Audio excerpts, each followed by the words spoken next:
안녕하십니까. 아동 성폭력 예방 특집 3부 공개 방송 진행을 맡은 60분 부모 지승현입니다. 안녕하세요.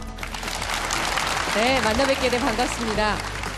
아이가 살아야 세상이 산다. 아동 성폭력으로부터 내 아이를 안전하게 지키고 또 안전하게 기를 수 있는 방법에 대해서 저희가 계속 생각해 오고 있는데요. 오늘이 바로 그 특집 마지막 시간입니다. 오늘 저희는요, 동대문구청 다목적 강당에 나와 있습니다. 저희가 오늘 이 방송을 위해서 특별히 마련한 특설 무대인데요. 오늘 이곳에는 무려 300여 분의 어머님께서 직접 이 방송을 위해서 찾아와 주셨습니다. 어머님들 안녕하세요. 안녕하세요. 네, 날씨도 많이 추웠을 텐데 오늘 이 특집 방송을 위해서 나와주신 어머님들 너무 감사드리고요. 어머님들이 내 아이를 정말 건강하고 안전하게 지키고 싶어하는 이 바람과 이 희망들이 오늘 고스란히 다 녹아서 방송이 아주 잘 될 수 있을 것 같습니다.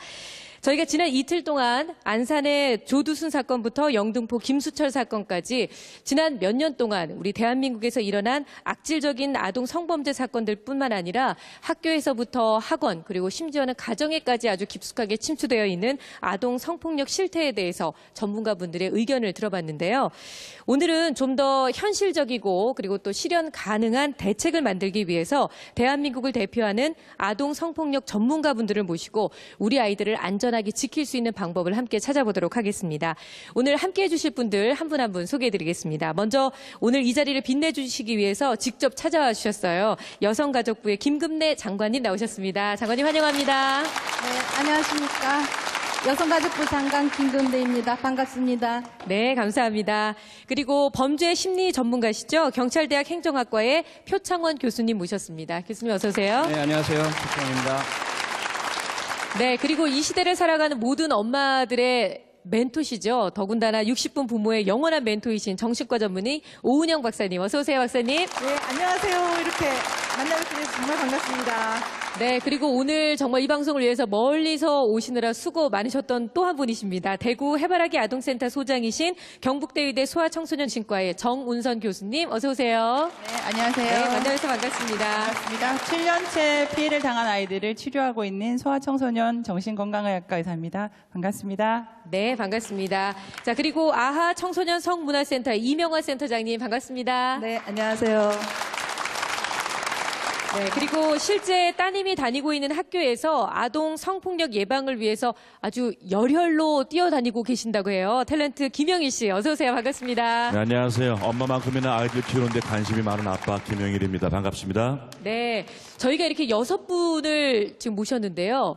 또 한 분이 더 계십니다. 늘 항상 저희의 금요일을 든든하게 지켜주시는 금요일의 엄마 탤런트 조민희 씨는요. 오늘 300여 분의 어머님들 사이에 지금 객석에 자리하고 계세요. 어서 오세요. 네, 안녕하세요. 탤런트이자 두 아이 엄마 조민희입니다. 네, 반갑습니다. 오늘은요, 이렇게 우리 부모님들께서 많이 함께 해주셨는데요. 그래서 오늘 나오신 분들 중에서요, 제가 한 분을 만나보겠는데, 자기소개부터 간단하게 좀 해주시기 바랍니다. 안녕하세요. 저는 동대문구에 살고 있는 5살 아기를 둔 이정미라고 합니다. 네, 5살 아기가 지금 여자아이인가 보죠? 네, 그래서 지금 아무래도 고민이 많으실 것 같은데, 오늘 나오시기 전에 좀 남다른 각오로 나오시지 않았을까라는 생각이 들어요. 아이가 지금은 5살이라서 제가 항상 데리고 다니고 있지만 얼마 있으면 초등학교에 가는데 학원도 보내야 되고 항상 데리고 다닐 수는 없는데 요즘에 사건도 무서운 사건들이 많이 나와서 제가 알고 있는 뭐 사회적인 그런 장치들도 잘 모르고 해서 여기 나오게 되었거든요. 네, 들으시죠? 이런 부모님들의 불안을 좀 잠재워줄 좀 희망을 볼 수 있는 시간이 되길 좀 바라면서 이상 객석에서 조민희였습니다. 네, 조민희 씨 감사합니다. 네. 자, 먼저 장관님께 좀 여쭙겠습니다. 장관님께서는 의원 시절부터 여성이나 청소년 그리고 아동 이렇게 사회적 약자를 위한 여러 가지 활동들을 강조해 오신 걸로 알고 있는데요. 이런 그 사회적 약자에게 관심을 기울이시게 된 어떤 특별한 계기가 있으셨나요? 네, 제가 여성 운동을 쭉 했습니다. 그래서 네. 사회적 약자인 여성을 대변하는 일을 하다 보니까 여성하고 가장 밀접한 관계에 있는 아동 청소년도 역시 더 사회적 약자이더라고요. 그렇죠. 대변해줄 사람이 없기 때문에 제가 관심을 갖고 같이 이 사회적 약자에 대한 관심을 넓혀 나가게 됐습니다. 네, 말씀하신 대로 절대적인 그 사회적 약자인 우리의 아이들을 어른들이 당연히 지켜야 된다는 생각이 드는데요. 표 교수님, 사실 경제적으로 보나 뭐 어떤 면으로 봐도 지금 예전보다는 훨씬 더 사회적으로 좋아졌고요. 무엇보다 밤거리도 안전하게 다닐 수 있는 곳이라고 우리가 자부할 수 있을 정도로 우리나라의 모든 면들이 좋아졌는데도 불구하고 이 유독 아동 성폭력만은 해마다 늘고 있습니다. 이게 어떤 이유 때문인지 좀 여쭐 수 있을까요?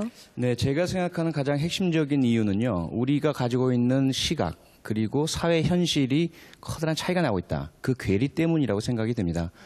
우리는 비교적 최근까지 공동체 사회였죠. 이웃 사촌이라는 말을 가지고 있었고요. 대가족 제도를 운영하고 있었고 우리 아이들은 부모나 어떤 특별한 성인이 일부러 지켜보고 보호하지 않아도 그 커뮤니티 안에서 공동체 안에서 아주 안전하고 건강하게 잘 자랐습니다. 네. 아무리 얘네들이 뛰어놀고 뭐 난리를 쳐도 뛰어야 벼룩이란 말이 있었듯이 그 공동체 안에 머물러 있었고요. 그런데 우리 사회가 급격하게 산업화됐죠.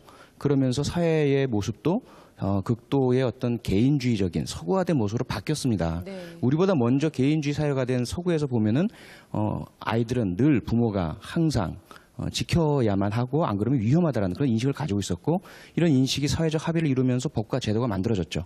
하지만 우리는 사회는 서구처럼 바뀌었는데 인식과 법과 제도는 여전히 대가족 제도적인 공동체 사회에 머물러 있기 때문에 문제라고 생각이 됩니다. 네. 맞습니다. 제가 최근 뉴스에서 봤는데요.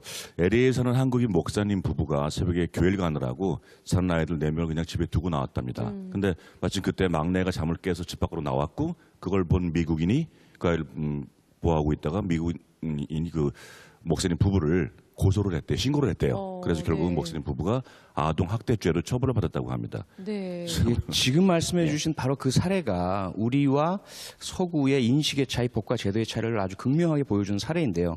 우리는 그게 뭐 어때서 집 근처였고 아이가 잠깐 나왔던 거고 괜찮지 않느냐라고 하지만 그곳 사회는 전혀 그런 인식을 가지고 있지 않거든요. 네. 이 사례에서도 이런 문화적 차이를 인정을 해서 사실 그 목사님 부부가 보석으로 잠깐 풀려 나오시긴 했어요. 하지만 아동학대죄의 처벌을 면하기 좀 어려워 보이고요. 그쪽에서 시각은 뭐냐면 어린이는 아직까지 자신을 보호할 능력이나 힘이나 경험이 성숙되어 있지 못하기 때문에 반드시 부모나 성인이 책임지고 보호해야 한다. 그리고 아이를 혼자 두면 사고도 생길 수 있지만 아동대상 범죄도 발생한다. 왜냐하면 인간은 누구나 나쁜 짓을 저지를 수 있고 범죄를 저지를 수 있는 존재다. 그들은 욕심 때문에 이끌릴 수도 있고요. 그래서 기회만 주어진다면 우리 아이들 대상 범죄가 발생할 수 있다. 그렇기 때문에 반드시 아이들은 그런 기회가 없도록 부모든 누구든 책임지고 지켜야 한다라는 그런 어떤 아동 보호에 대한 인식이 철저합니다. 네. 근데 이런 얘기를 듣고 보니까 이렇게 세상이 사는 게 팍팍하구나 싶어서 좀 씁쓸한 마음도 있지만 어떻게 보면 한편으론 우리가 너무 안일하게 생각하고 사는 건 아닌가라는 생각도 들거든요. 그러니까 막연하게 우리는 세상 사람들이 우리 아이들을 늘 항상 보호해주고 있다라고 생각했던 것 같아요. 근데 외국에서 이제 보면 뭐 영화에서도 우리가 보지만 등 하굣길에 늘 항상 누군가 보호자가 딸려 있는 것을 늘 항상 볼 수 있잖아요, 교수님. 이게 그냥 평범한 그들의 그냥 상식인 거죠? 네, 상식이기도 하고요. 법으로도 그게 지켜져야 되는 법으로 정해져 있는 룰입니다. 실제로 새학기가 되면은요, 아이를 누구한테 어떻게 인도할 것인가에 대해서 미리 부모님하고 학교 사이에 약속을 정하게 됩니다. 그래서 만약에 부모님이 데리러 올 수가 없다면 미리 등록한 사람에게만 아이를 인도하게 됩니다. 네. 근데 저희가 해바라기 센터에서 있어 보면 그런 약속을 하지도 않고 약속이 있었는데도 지키지 않는 경우, 그러니까 아이를 데리고 나가지 않았는데도 그냥 아이를 그 구멍가게에다 맡기고 간 경우, 그런 어린이집에서 성폭력이 발생하는 경우가 있습니다. 네. 결국은 아이를 잠시도 혼자 있게 하지 않는 거가 되는 거네요. 예. 네, 그게 제일 중요한 거고요. 그런 사회여야지 아이를 대상으로 자기 만족을 위해서 아이를 범행 수단으로 삼지 않는다는 공동적인 인식을 가지게 되고요. 그리고 부모님들은 항상 적극적으로 아이를 지도 감독해야 됩니다. 네. 이 부분에 대해서는 이명화 센터장님도 하실 말씀이 참 많으실 것 같아요. 네. 제가 활동하고 있는 지역이 서울의 영등포 지역이거든요. 네. 이 지역에서 2년 전에 다들 아시는 김수철 사건이 있었습니다.